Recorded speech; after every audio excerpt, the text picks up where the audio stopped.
Good morning बच्चों। पिछले period में हमने हाइड्रोक्सी कार्बनिक यौगिक एल्कोहल के बारे में अध्ययन किया, जिसमें हम मेथेनॉल और एथेनॉल परीक्षण के विभेद की विधियों को भी पढ़ा, जिसे हम आज फिर से देखेंगे।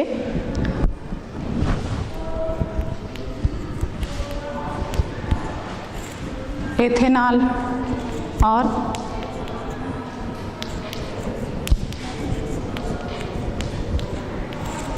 मेथेनॉल के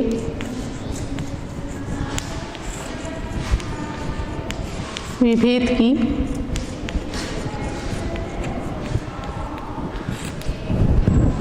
विधियां। तो एथेनॉल और मेथेनॉल की विभेद की विधियों को हम फिर से देख रहे हैं।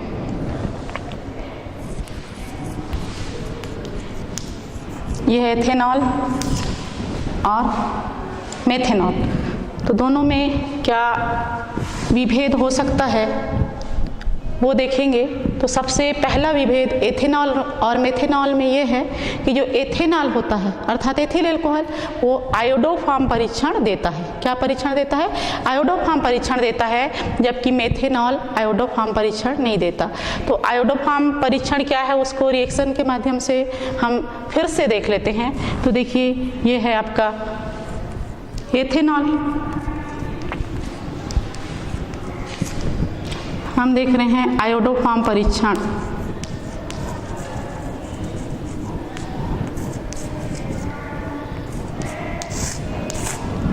तो ये एथिल अल्कोहल है और ये एथिल अल्कोहल 4 अणु आयोडीन से अभिक्रिया करेगा। कितने अणु? 4 अणु आयोडीन से अभिक्रिया कर रहा है। और इसी तरह से इसमें हम सोडियम हाइड्रोक्साइड के 6 अणु लेंगे। ये हमने लिया सोडियम हाइड्रोक्साइड का 6 अणु। क्या क्या लिया हमने? एथेनॉल लिया और ये आयोडीन लिया और ये है सोडियम हाइड्रोक्साइड, कास्टिक क्षार कहा जाता है इसे। और ये जब आपस में अभिक्रिया करते हैं तो वो बनाते हैं आयोडोफॉर्म।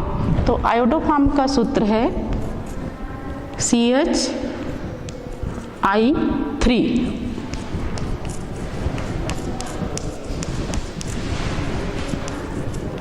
ये आयोडोफॉर्म है और इसके साथ बनता है सोडियम आयोडाइड। सोडियम आयोडाइड के 5 अणु बनते हैं। इसी तरह से 5 अणु पानी का बनता है और साथ में बनता है सोडियम फॉर्मेट।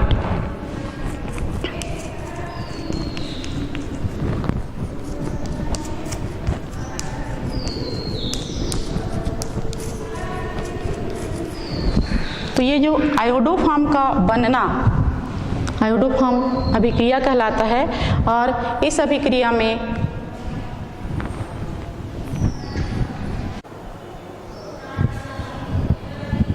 तो ये जो आयोडोफॉर्म परीक्षण है, इसको फिर से देखिए। ये है एथेनॉल है और आयोडीन और सोडियम हाइड्रोक्साइड से अभिक्रिया करके आयोडोफॉर्म बनाता है।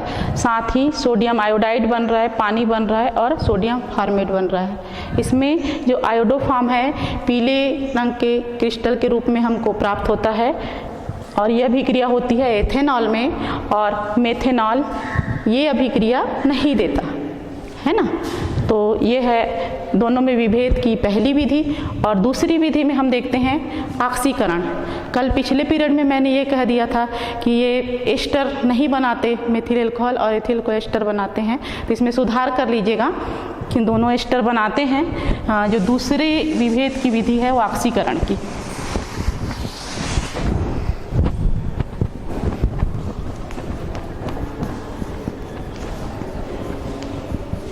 ऑक्सीकरण, जिसमें कुछ ऑक्सीकारक पदार्थों की उपस्थिति में ऑक्सीजन जुड़ता है। तो दोनों में विभेद की विधि देखते हैं। सबसे पहले हम एथिल अल्कोहल में देखते हैं ऑक्सीकरण की क्रिया के पश्चात ये एसिटिक एसिड बनाता है, जबकि जो मेथिल अल्कोहल या मेथेनॉल है वो फॉर्मिक अम्ल बनाता है। यही दोनों में विभेद का अंतर है। तो सबसे पहले देखते हैं एथिल अल्कोहल में। एथिल अल्कोहल अभिक्रिया करता है, ऑक्सीकरण की क्रिया होती है इसमें और ऑक्सीजन जुड़ता है। तो ये जो C2H5OH को हम ऐसा भी लिख सकते हैं,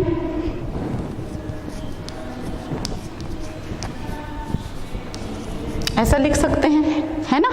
तो ये है एथिल एल्कोहल।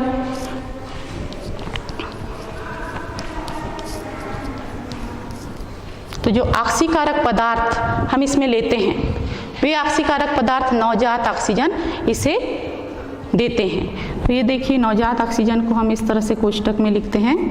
ये नवजात ऑक्सीजन इस एथिल एल्कोहल को मिल रहा है, इसमें पानी के अणु बाहर निकलेंगे। ये देखिए पानी का अणु इसमें बाहर निकल रहा है, ये पानी के अणु बाहर निकल गए।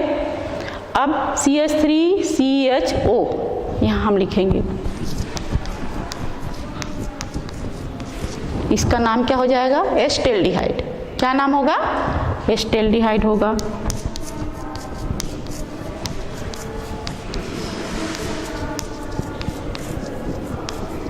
ये एस्टेल्डिहाइड बना और ये पानी के अणु बाहर निकले हैं, चाहे तो आप इसे फिर से लिख सकते हैं। और चूंकि मैंने यहाँ बाहर निकाल दिया, यह अभिक्रिया फिर आगे होगी। नवजात ऑक्सीजन का एक अणु इसमें फिर जुड़ जाएगा। अब देखिए यहाँ तक तो मैंने सेम लिख दिया। उसके बाद इस OH को मैं उलट देती हूँ, इस H को आखिरी में लिखूंगी, ये वो और ये वो, ये दोनों को मैंने बीच में लिख दिया और हाइड्रोजन को इधर कर दिया, है ना। ये क्या बना, एसिटिक अम्ल।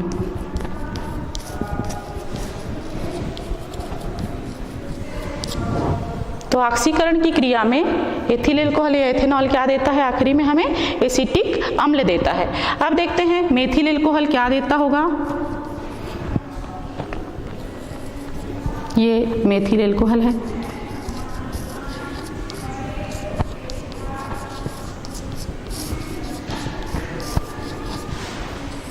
इसमें भी ऑक्सीकारक पदार्थ जैसे सोडियम डाइक्रोमेट या क्रोमिक अम्ल ऑक्सीकारक के रूप में लेते हैं और इसमें पानी के अणु बाहर निकलेंगे।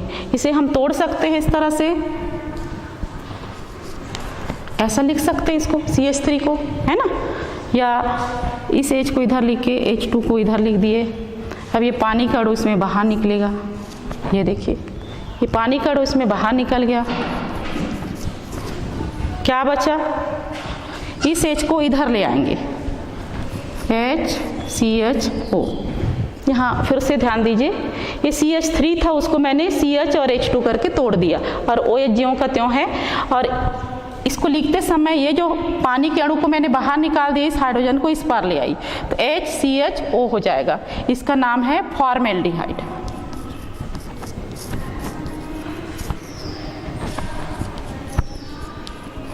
अब ये जो फॉर्मेल्डिहाइड है फिर से नवजात ऑक्सीजन से अभिक्रिया करेगा। ये नवजात ऑक्सीजन कहाँ से मिल रहा है, ऑक्सीकारक जो पदार्थ हैं वो दे रहे हैं इसको, है ना। नवजात मतलब तुरंत बनता है, नवजात शिशु बोलते हैं ना, उसी तरह से नवजात ऑक्सीजन है, तुरंत बनता है। तो ये नवजात ऑक्सीजन फिर से यहाँ अभिक्रिया करेगा और HC को तो मैंने सेम लिख दिया, इस OH को मैं उलट दूंगी और देखिए ये क्या बना, फार्मिक अम्ल। ये देखिए मेथिल एल्कोहल, पानी का अणु बाहर निकला, एक ऑक्सीजन जुड़ा, फॉर्मेल्डिहाइड बना। अब इसके बाद फिर से एक ऑक्सीजन इसमें जुड़ेगा, ये हाइड्रोजन आखिरी में चला जाएगा और हमें फार्मिक अम्ल प्राप्त होगा। तो ये दो अंतर हैं दोनों में विभेद की। पहला क्या था, एथिल एल्कोहल आयोडोफॉर्म परीक्षण दिया, मेथिल एल्कोहल में आयोडोफॉर्म परीक्षण नहीं होता है। दूसरी अभिक्रिया ऑक्सीकरण की है जिसमें हम देखते हैं कि एथिल एल्कोहल हमको क्या देता है, एसिटिक अम्ल देता है और मेथिल एल्कोहल हमको क्या देता है, फार्मिक अम्ल देता है ना। तो ये जो फार्मिक अम्ल है प्रबल अपचायक है। तो ये था अंतर।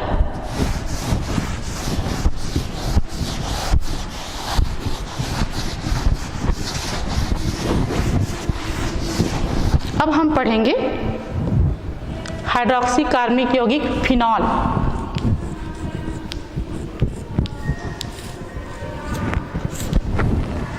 क्या पढ़ेंगे, फिनॉल के बारे में पढ़ेंगे।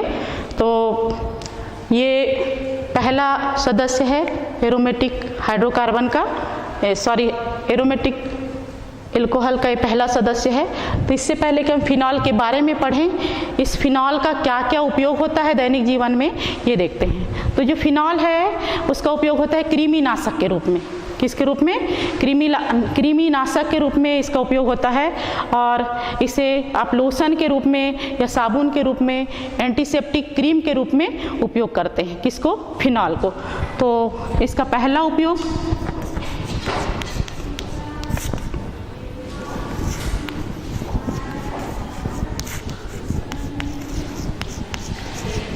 कृमिनाशक या एंटीसेप्टिक के रूप में।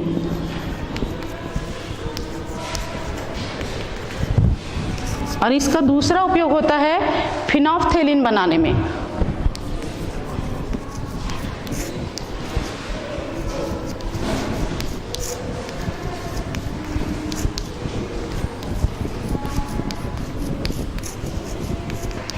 अब जब आप आयतनात्मक विश्लेषण करेंगे, ब्यूरेट पिपेट वाला परीक्षण करते हैं प्रैक्टिकल में, उसमें फिनोल्फ्थेलिन डालते हैं आयतनात्मक विश्लेषण में। तो फिनोल्फ्थेलिन का उपयोग सूचक के रूप में किया जाता है। इसका उपयोग किया जाता है सूचक के रूप में। और इसका दूसरा उपयोग होता है रेचक के रूप में। रेचक दवाई है। तो ये जो फिनोल्फ्थेलिन बनाने में फिनॉल का उपयोग किया जाता है, जो फिर से या तो फिनोल्फ्थेलिन सूचक के रूप में इसका उपयोग होता है या रेचक के रूप में इसका उपयोग होता है।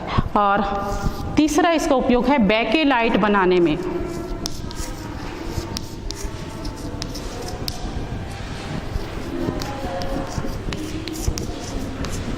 10वीं में बनाया है आप सबने बेकेलाइट, याद कीजिए, है ना। तो ये बेकेलाइट है, इसका उपयोग होता है विद्युत उपकरण बनाने में, विद्युत रोधी उपकरण बनाने में होता है। इसके अलावा आप कंघी करते हैं ना, हाँ, तो कंघी बनाने में भी इस बेकेलाइट का उपयोग होता है। और अभी किससे लिख रहे हो आप? पेन से लिख रहे हो, तो पेन से पेन बनाने में, फाउंटेन पेन बनाने में भी इस बेकेलाइट का उपयोग होता है। इसी तरह से जो फिनॉल है उसके बहुत सारे उपयोग हैं दवाइयाँ बनाने में।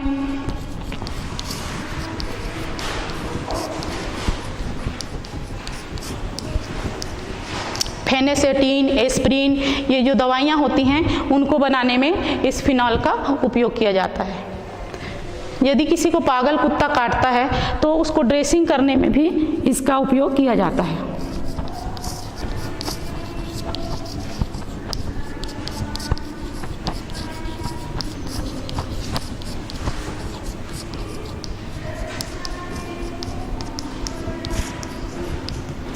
पागल कुत्ते के काटने पर ड्रेसिंग करने में इसका उपयोग होता है। इसके अलावा परिरक्षण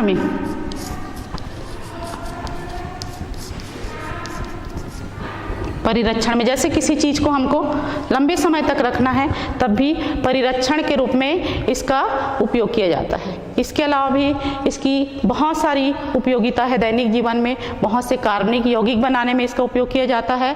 और जो रंजक होते हैं, डाइस कहते हैं जिनको, तो एजो रंजक बनाने में इसका उपयोग होता है।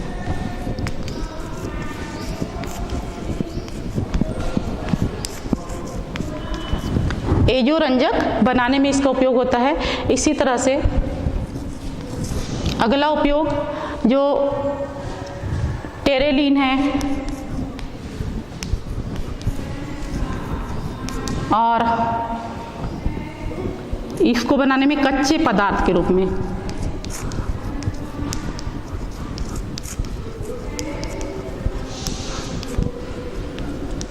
रॉ मटेरियल, कच्चे पदार्थ के रूप में इसका उपयोग होता है। इसका अगला उपयोग है पिक्रिक अम्ल बनाने में।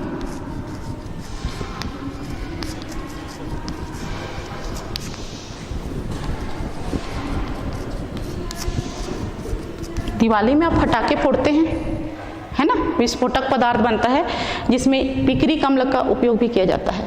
क्या बनाने में? विस्फोटक पदार्थ बनाने में। तो पिक्रिक अम्ल बनाने में भी इसका उपयोग किया जाता है। इस तरह से हमने देखा जो फिनॉल है, जो हम पढ़ने जा रहे हैं, बहुत ही उपयोगी पदार्थ है जिसका सबसे महत्वपूर्ण उपयोग है किस रूप में? कृमिनाशक के रूप में। और बहुत सारे केमिकल बनते हैं इसमें। तो आइए उसी फिनॉल को हम देखते हैं।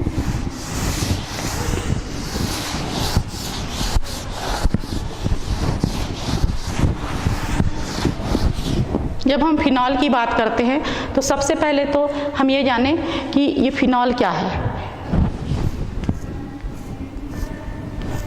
ये संरचना बेंजीन की है ना। इस जो बेंजीन की संरचना है, ये जो बेंजीन है, इसमें से यदि एक हाइड्रोजन को बाहर निकाला जाए, कितने हाइड्रोजन को? बेंजीन का सूत्र क्या होता है? C6H6 होता है। इसमें से आपने एक हाइड्रोजन को बाहर निकाला और एक OH समूह को जोड़ दिया। किसको जोड़ा? OH समूह को। ये सीधे रिंग से जुड़ता है, ऊपर जुड़ेगा ये।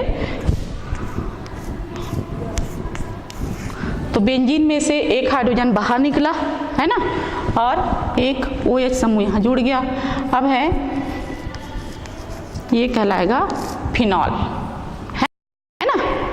ये सीधे रिंग से जुड़ा हुआ है। इसके अलावा भी हम देखेंगे कि जो एरोमेटिक एल्कोहल है उसको हम दो भागों में बांटते हैं। पहला है फिनॉल, ये हमने देख लिया, पहला प्रकार है फिनॉल। और दूसरा प्रकार हम देखते हैं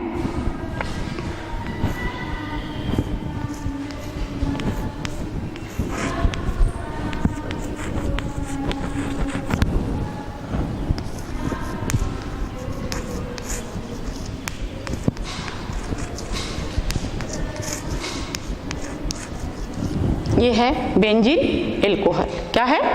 बेंजीन एल्कोहल है। इसमें दोनों में क्या अंतर दिख रहा है? सीधे रिंग से जुड़ा है, और इसमें देखते हैं साइड में जुड़ा है ना, साइड चेंज है इसमें।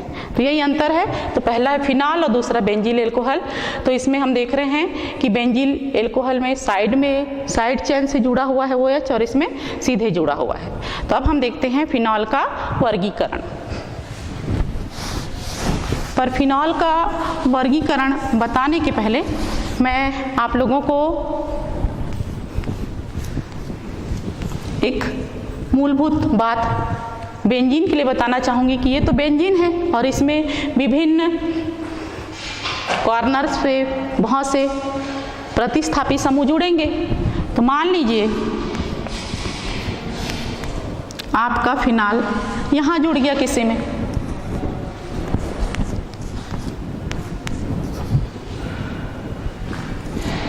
यहाँ जुड़ गया,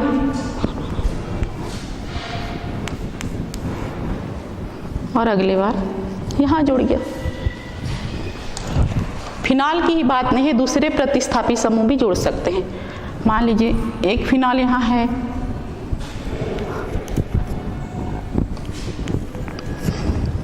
ये ऑलरेडी फिनॉल आपके पास है, उसमें से एक फिनॉल इसमें यहाँ पर और जुड़ गया, इसमें यहाँ पर और जुड़ गया, इस पोजीशन पे जुड़ गया।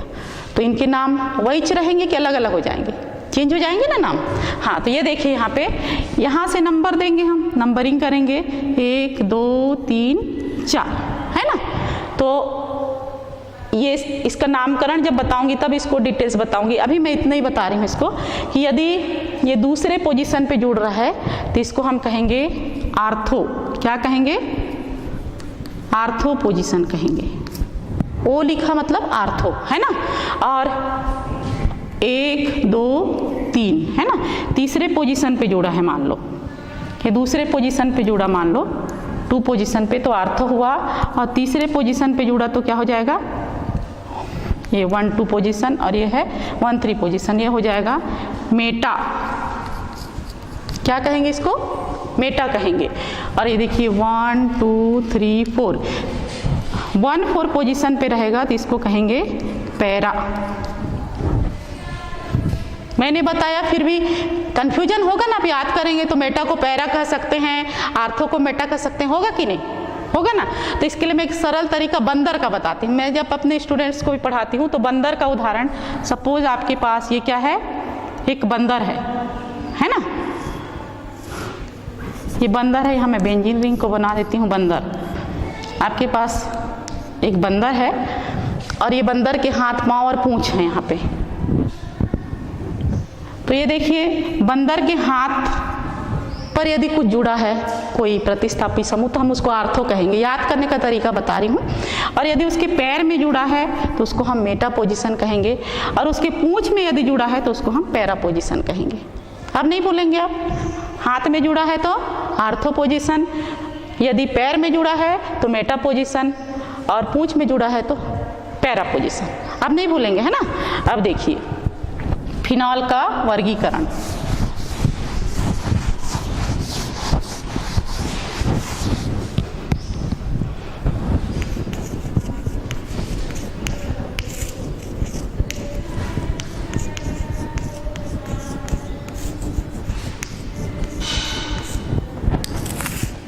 फिनॉल का वर्गीकरण हम देखते हैं फिनॉल में उपस्थित OH समूह के आधार पर।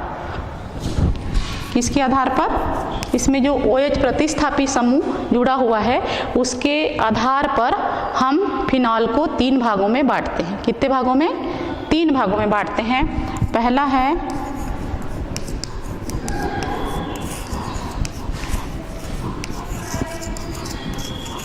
Monohydric phenol. रसायन की भाषा में एक को मोनो कहा जाता है। क्या कहा जाता है? एक को मोनो कहा जाता है। तो इसमें मोनोहाइड्रिक फिनॉल अर्थात एक OH समूह। तो फिनॉल की ऐसी संरचना जिसमें कितने OH समूह जुड़े हैं? एक जुड़े हैं, तो उसको हम मोनोहाइड्रिक फिनॉल कहेंगे। ये देखिए, ये तो फिनॉल है ना। और इसमें मान लीजिए और भी संरचना देखते हैं। ये फिनॉल हुआ, इसमें एक OH है। एक दूसरी संरचना देखते हैं, ये है ना। तो ये जो CH3 जुड़ा रहता है फिनॉल में, इसको हम क्रिसाल कहते हैं। क्या कहते हैं? क्रिसॉल। अब आप बताइए कौन से पोजीशन पे है? कौन से पोजीशन पे है ना। तो इसका नाम क्या हो जाएगा? आर्थोक्रिसाल, है ना, आर्थोक्रिसाल। अब देखिए यहीं पे मान लो पोजीशन बदल दिया, ये क्या कर दिया? पोजीशन इसमें बदल गया।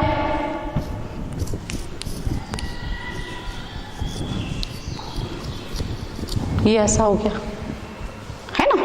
कैसे हो गया? इस तरह से पोजीशन हो गई इसकी। तो इसे हम क्या कहेंगे? ये मेटाक्रिसाल हो जाएगा, है ना। इसका नाम हो जाएगा मेटाक्रिसाल। अब देखिए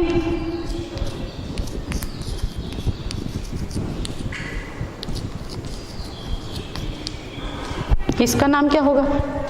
पैराक्रिसाल हो जाएगा।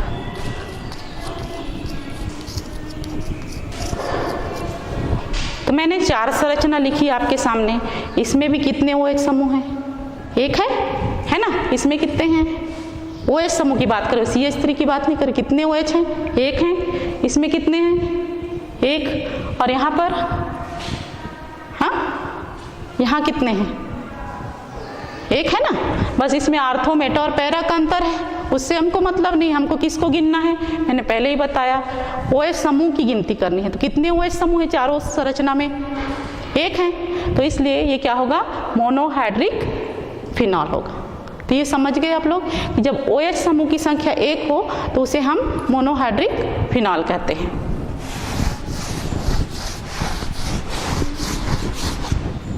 अब देखते हैं डाईहाइड्रिक फिनॉल।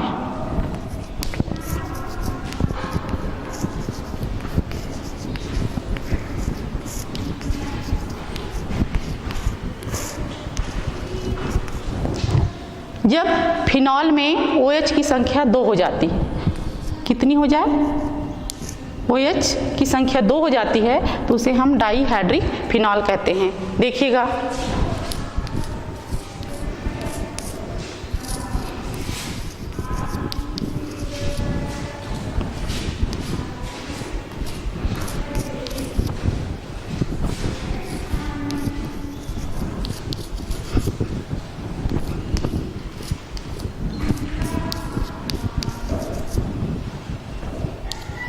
हमारे सामने ये 3 संरचना है। कितनी संरचना है?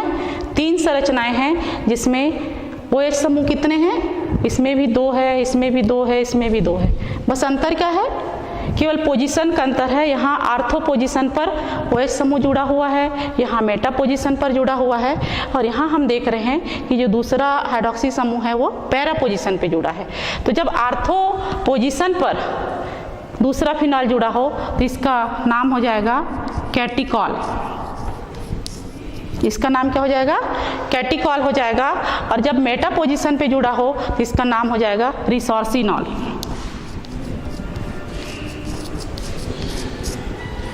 रिसोर्सिनॉल। और यदि दूसरा OH समूह पैरा पोजीशन पे जुड़ा हो तो इसका नाम हो जाएगा क्विनॉल। तो ये 3 पोजीशन है। OH समूह की संख्या सब में 2 है, इसलिए डाईहाइड्रिक एल्कोहल है। बस नाम का अंतर है, पोजीशन चेंज हो गया तो नाम भी बदल रहा है। यदि ये आर्थो पोजीशन पे है तो कैटिकॉल हुआ, और ये मेटा पोजीशन पे है तो रिसोर्सिनॉल हुआ, और यदि ये पैरा पोजीशन पर है तो ये क्विनॉल हुआ। अब देखते हैं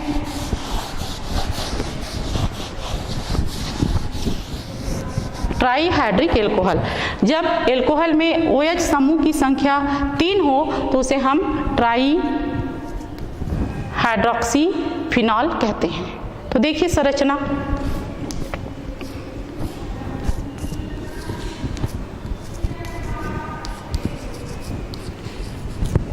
ये देखिए यहाँ, और दूसरी संरचना देखिएगा।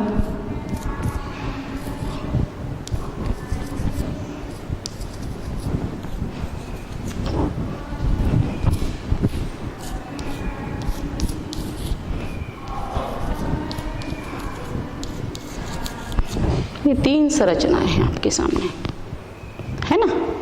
हाँ। तो ये इसमें नाम इसके बदल जाएंगे। इसका नाम हो जाएगा पाइरोगैलाल। इसका नाम क्या हो जाएगा? पाइरोगैलाल। और ये जो दूसरा है हाइड्रोक्सी क्विनॉल। हाइड्रोक्सी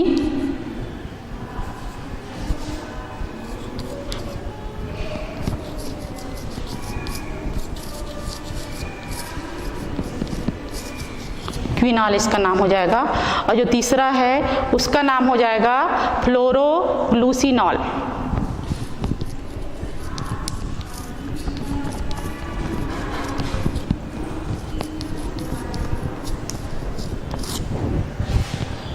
ये तीनों संरचनाएं हैं, पाइरोगैलाल, हाइड्रोक्सीक्विनॉल और फ्लोरोग्लूसिनॉल। तीनों में हम क्या देख रहे हैं? OH समूह की संख्या कितनी है? इसको सब बड़ा करिएगा। OH समूह की संख्या इसमें कितनी है? 3 है। इसमें कितनी है? 3 है। केवल पोजीशन का अंतर है, इसमें भी 3 है। तो ये ट्राईहाइड्रिक फिनॉल के उदाहरण हुए। इस तरह से हमने फिनॉल का वर्गीकरण देखा, जिसमें मोनोहाइड्रिक एल्कोहल अर्थात एक OH समूह उपस्थित हो, डाईहाइड्रिक एल्कोहल अर्थात फिनॉल में जब 2 OH समूह उपस्थित हो तो वो डाईहाइड्रिक फिनॉल, और जब 3 OH समूह उपस्थित हो तो उसे हम ट्राईहाइड्रिक फिनॉल कहेंगे।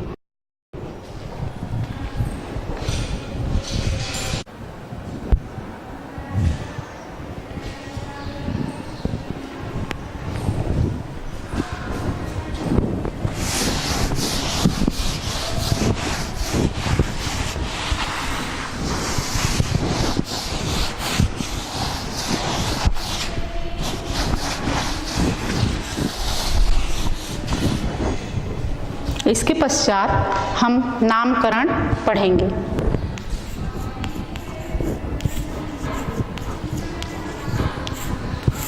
जैसे किसी नए बच्चे का जन्म होता है तो उसका नामकरण होता है, इसी तरह से जो फिनॉल हैं और उनके जो और भी सदस्य हैं उनका नामकरण या नामंक्लेचर किस तरह से होता है वो हम देखेंगे। तो फिनॉल सबसे सरल सदस्य है।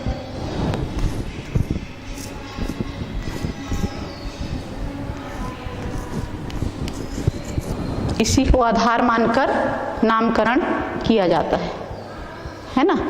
तो ये जो फिनॉल है इसमें नामकरण करते समय हम देखते हैं कि इसका नाम हाइड्रॉक्सी बेंजील होगा।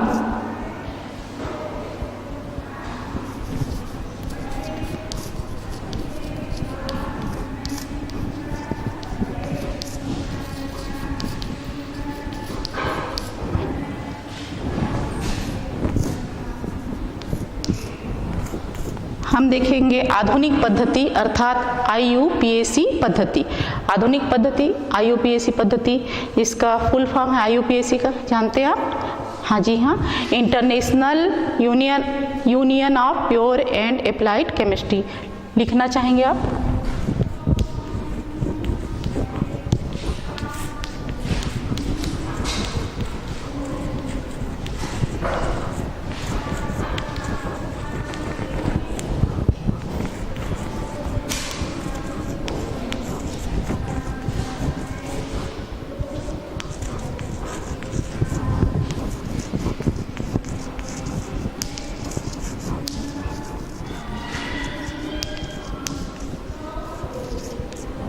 ये IUPAC पद्धति का फुल फॉर्म है।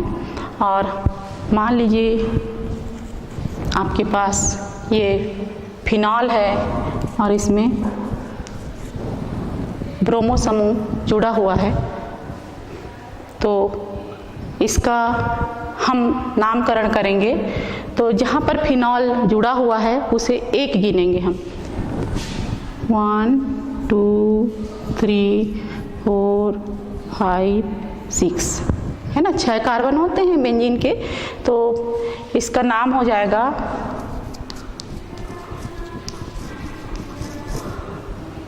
टू ब्रोमो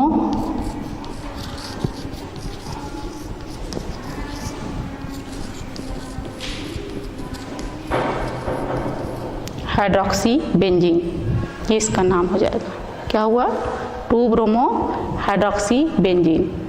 और मान लीजिए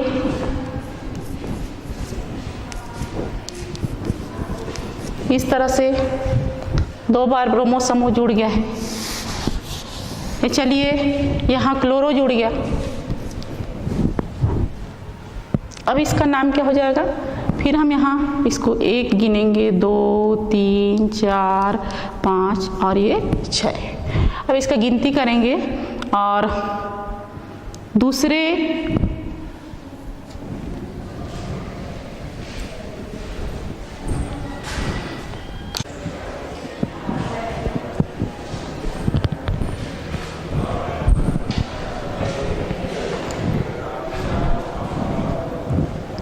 हम नामकरण देख रहे थे, जिसमें यहाँ देखिएगा पहले पोजीशन पे OH जुड़ा है, तो इसे हम 2 ब्रोमो 1 हाइड्रॉक्सी बेंजीन पढ़ेंगे। इसी तरह से इस स्ट्रक्चर का, इस संरचना का हम नामकरण देख रहे थे। तो इसका नाम हो जाएगा, पहले नंबर पे हाइड्रॉक्सी समूह जुड़ा है, तो सबसे पहले 1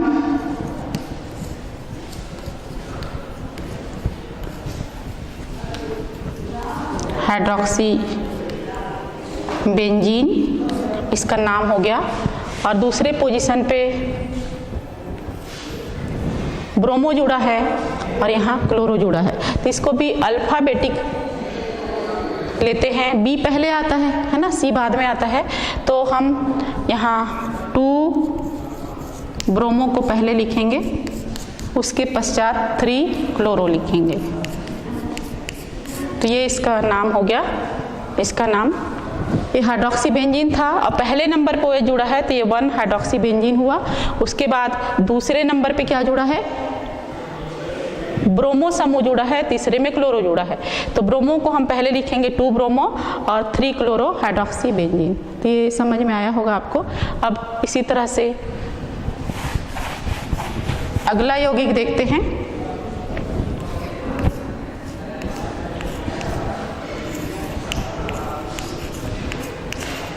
ये इस तरह से जुड़ा है ना, हम IUPAC नाम देखते हैं, 1 2। अब इसका नाम हम देखेंगे यहाँ, तो 1 2, 1 और 2 दोनों में जुड़ा है, तो 1 2 2 बार लिखेंगे, और 2 बार है इसलिए डाई कर देंगे, डाई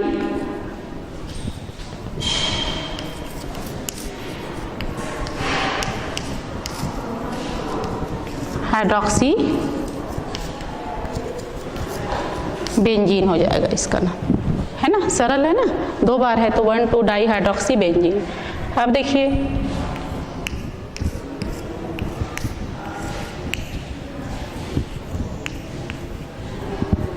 ये मान लीजिए यहाँ पर है तो इसको यहाँ से नंबरिंग करेंगे 1 2 3 4 5 6, तो इसका नाम हो जाएगा, पहले पोजीशन पे जुड़ा है तीसरे पे तो 1 3 और ये 2 बार है इसलिए डाई हाइड्रोक्सी बेंजीन इसका नाम हो जाएगा। केवल ये जो पोजीशन है ना, जिस पोजीशन पे है तो ये 2 बार है इसलिए डाई हाइड्रोक्सी बेंजीन। इसी तरह से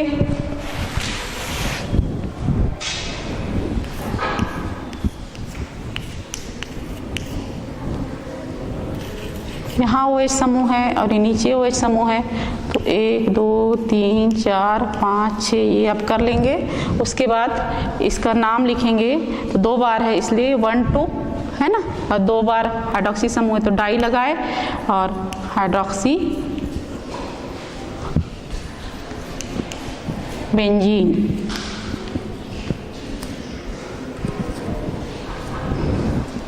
इस तरह से नाम होगा इसका। इसी तरह से ट्राई हाइड्रोक्सी बेंजीन का भी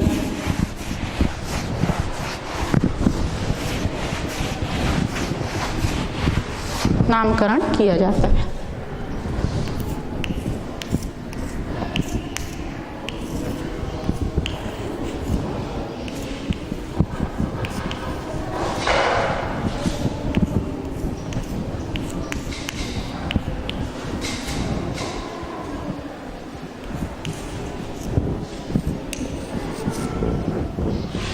इस तरह से है और एक पोजीशन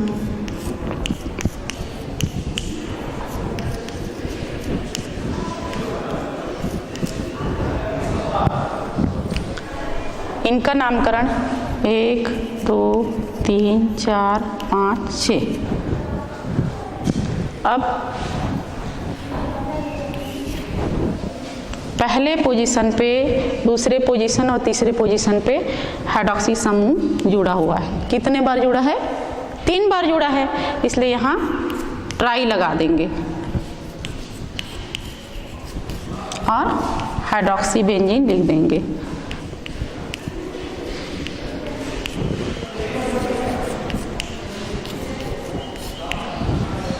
इसी तरह से इसमें भी 1 2 3 4 5 6 सबसे पहले इसका नंबरिंग कर देंगे।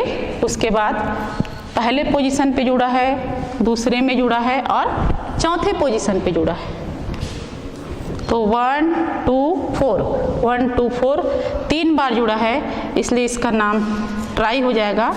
ट्राई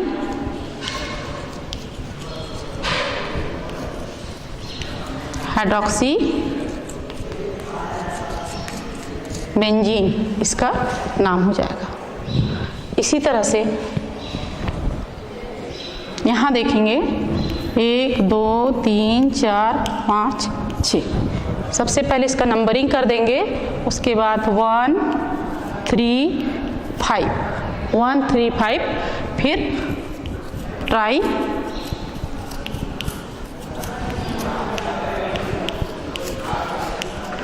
हाइड्रोक्सी बेंजीन इसका नाम हो जाएगा। तो इस तरह से नामकरण करते हैं। और मान लीजिए क्रियात्मक समूह इस तरह से COOH समूह अर्थात कार्बोक्जिलिक समूह यहाँ उपस्थित हो तो जो OH समूह से नामकरण ना करके इस समूह से नामकरण करते हैं।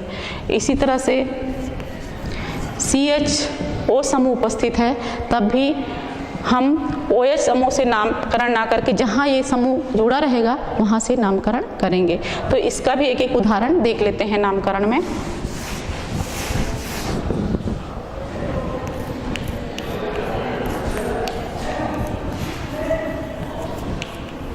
मान लो इस तरह से संरचना आ गया हमारे बीच, तो हम जो है यहाँ से नंबरिंग करेंगे। जहाँ पर ये कार्बोक्जिलिक समूह उपस्थित है 1 2 3 4 5 और 6, इसको ओइक एसिड कहा जाता है। क्या कहा जाता है? Oic acid. तो बेंजीन है तो क्या हो जाएगा? बेंजोनोइक एसिड, हिंदी में लिखते हैं बेंजोनोइक एसिड, या अम्ल इसका नाम हो जाएगा। और पहले पोजीशन पे इसलिए 1 लिखने की जरूरत इसमें नहीं है, और 2 नंबर पे हाइड्रोक्सी है तो 2 हाइड्रोक्सी हो जाएगा।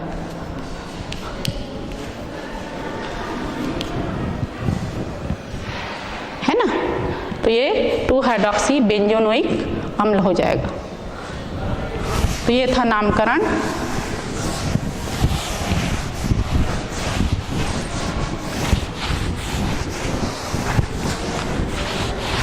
अब हम देखते हैं बाकी यौगिकों की तरह जो फिनाल है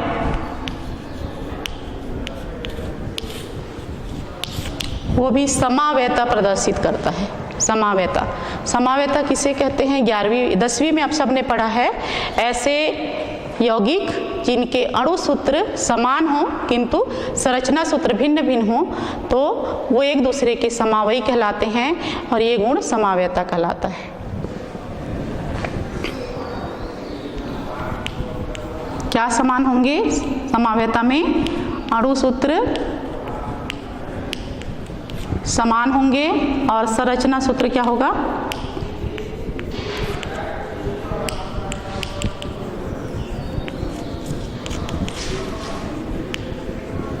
भिन्न भिन्न हो जाएगा। तो देखिएगा फिनॉल की संरचना, एक हम अणु सूत्र लेते हैं C7H8O, है ना? ये हमने एक संरचना सूत्र लिया, और इसमें हम देखते हैं उदाहरण।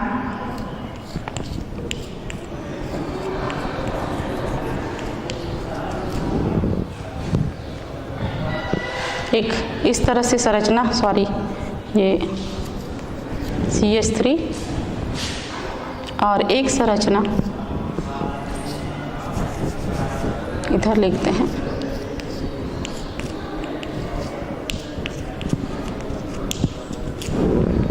अणु सूत्र कितना है? C7H10O। अब हम इसको गिनती करते हैं। यहाँ कार्बन की संख्या 6 इसमें है और इसके साथ 7 है ना? तो ये देखिए C7 हो गया। अब हाइड्रोजन को हम गिनते हैं, ये 3 और 1 4, और इसमें 5 है। एक इसमें जुड़ा है 5 हाइड्रोजन, इसमें से एक हाइड्रोजन निकला हुआ है तब वो जुड़ा है ना, तो इसमें 5 हाइड्रोजन है। ये जो खाका दिख रहा है आपको इस तरह से खाका, जिसमें OH समूह जुड़ा है, तो 5 हाइड्रोजन है इसमें।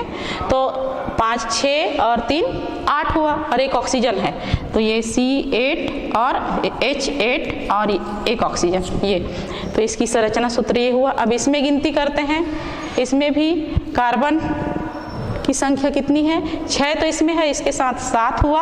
अब हाइड्रोजन को गिनते हैं 5 और 7 और 1 8, और एक ऑक्सीजन है। तो हम देख रहे हैं इसका अणु सूत्र भी समान है और इसका अणु सूत्र भी समान है ना? लेकिन क्या अलग है? क्रियात्मक समूह अलग है ना, इसमें OH है और इसमें CH2OH साइड चेन में लगा हुआ है, और एक इसमें जुड़ा हुआ है, सीधे जुड़ा हुआ है, ये अंतर है। इसके अलावा भी इसमें पोजीशन समावयता देखेंगे, ये अलग अलग पोजीशन पे। इसके पहले भी इस उदाहरण को हम देख चुके हैं। इसका नाम हमने क्या दिया था? ये क्रिसॉल है, ये आर्थो क्रिसॉल। कहाँ पे जुड़ा हुआ है? दूसरे नंबर पे, अर्थात बंदर का हाथ वाला उदाहरण मैंने बताया था ना, तो ये आर्थो क्रिसॉल है। अब ये मान लीजिए यहाँ जुड़ जाए तो ये कौन सा होगा? आप ही बताइए। मेटा, हाँ बहुत बढ़िया, ये है मेटा क्रिसॉल हो जाएगा। M से प्रदर्शित करते हैं इसको, ये है मेटा क्रिसॉल। और मान लीजिए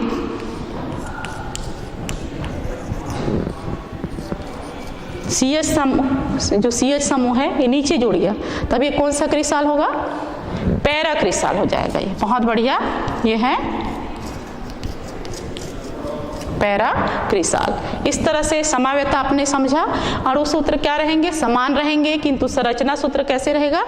भिन्न भिन्न रहेगा, है ना। और यहाँ पे पोजीशन बताए, संरचना सूत्र तो इसमें सेम है लेकिन पोजीशन अलग अलग है CH3 का। तो ये हो गया पोजीशन या स्थान समाव्यता, और ये दोनों में अंतर है तो ये है समाव्यता, है ना। तो इस तरह से ऐसे कंपाउंड जिनके अणु सूत्र समान हो किंतु संरचना सूत्र भिन्न भिन्न हो तो इन्हें क्या कहेंगे? हम समावयी कहेंगे एक दूसरे के, और ये गुण कहलाता है समाव्यता। तो आज का जो अध्याय है यहीं समाप्त हुआ बच्चों। धन्यवाद।